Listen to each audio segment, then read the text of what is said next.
Saya bertemu pegawai Warna 1 Udara Chen Chiam Chai bersara pertama kali ketika saya bertugas di Pangkalan Udara Butterworth. Masa itu saya masih berpangkat Major. Beliau adalah anggota TUDM berbangsa Cina pertama yang dianugerahkan Green Beret apabila dia menamatkan latihan komando. Darah prajurit mengalir di tubuhnya, usah dipersoalkan. Bersemangat dan berkobar-kobar, dia mengimbau kenangan di zaman perkhidmatannya dulu sebagai Quartermaster Udara. Sesekali bergenang air matanya apabila dia menceritakan jerih payahnya terlibat di dalam operasi udara. Apatah lagi ramai rakan seperjuangannya terkorban di dalam nahas udara. Dedikasi dan pengorbanan mereka tidak terbalas dengan anugerah dan wang ringgit. 6 kali terlibat dalam keadaan kecemasan, termasuk nahas helikopter, tetapi dia tidak gentar dan gementar. Betapa cintanya pada negara tumpah darahnya tidak pernah berkurang biar apapun yang terjadi. Mencecah usia 60 tahun, bertuahnya saya dikelilingi oleh insan-insan sepatriotiknya.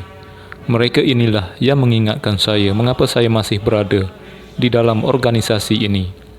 Mungkin apa yang saya lakukan tidak seberani sehebatnya, tetapi yang seciput inilah tanda penghargaan saya kepada negara bertuah ini. Beliau juga menceritakan bagaimana ada sekali dia ternampak cimpeng semasa di sebuah stesen kereta api di Thailand, dilindungi oleh beberapa orang bodyguard.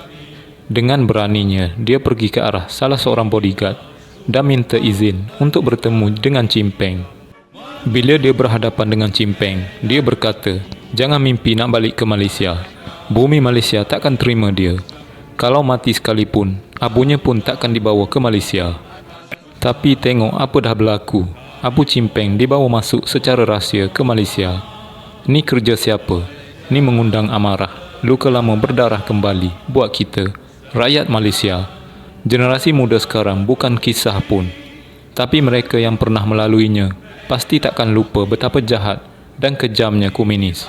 Sampaikan tanah Melayu berada dalam darurat dari 1948 sampai 1960.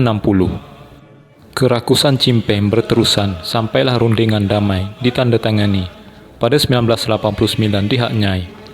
Tapi cimpeng tak boleh langsung balik ke Malaysia. Dah banyak pihak dengarnya nak bawa balik cimpeng selama ini, tapi tidak berjaya. Apa dah jadi dengan Malaysia sekarang? Saya dah tak sanggup nak fikir apa lagi malapetaka yang bakal berlaku. Seakan-akan ada pihak nak sangat kucar-kacirkan keharmonian dan keamanan di antara kita.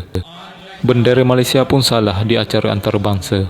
Mereka ni tak ada sekelumit pun ke perasaan patriotik. Kalau tak mahu berada di sini, silakan keluar, pergilah negara lain. Kata-kata hikmah dari pegawai Warna 1 Udara Chen Chiam Chai bersara. Saya sayangkan keluarga saya, tetapi saya lebih sayangkan negara saya.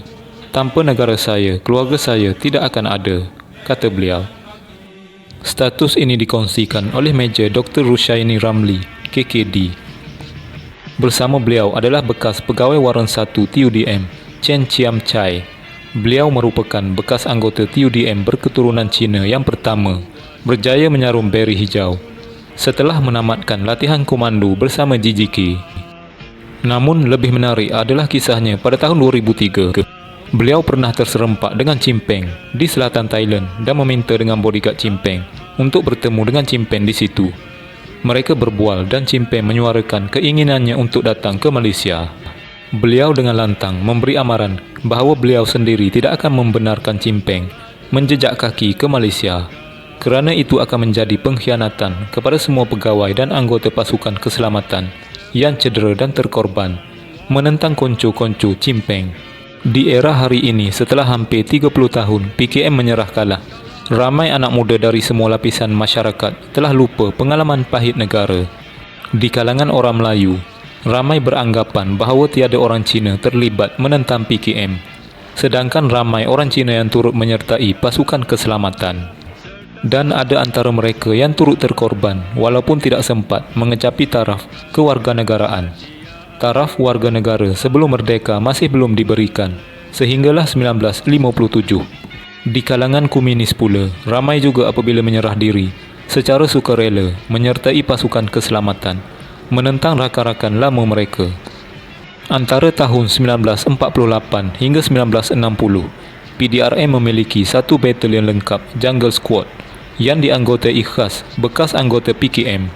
Status squad ini hampir tidak disebut langsung dan hanya dijumpai dalam tulisan yang dikumpulkan dari bekas pegawai polis British yang pernah bertugas di Malaya. Dan itu pun hanya disebut dalam satu perenggan. Ini tidak termasuk ramai yang menyertai cawangan khas untuk menentang Chimpeng. Di kalangan anak Cina hari ini pula, disebabkan mainan propaganda politik, ada yang beranggapan bahawa PKM wujud melindungi hak orang Cina. Ditambahkan kemunculan golongan revisionis sejarah yang cuba mengangkat PKM sebagai wira rakyat. Ingatlah dan bangunlah, perjuangan menentang ancaman komunis bukanlah perjuangan kaum. Sekiranya kita terus terperangkap dalam dogma ini, maka makin mudahlah golongan yang kami gelar sebagai komunis generasi baru atau KGB menanam propaganda mereka untuk memecah belahkan rakyat negara kita.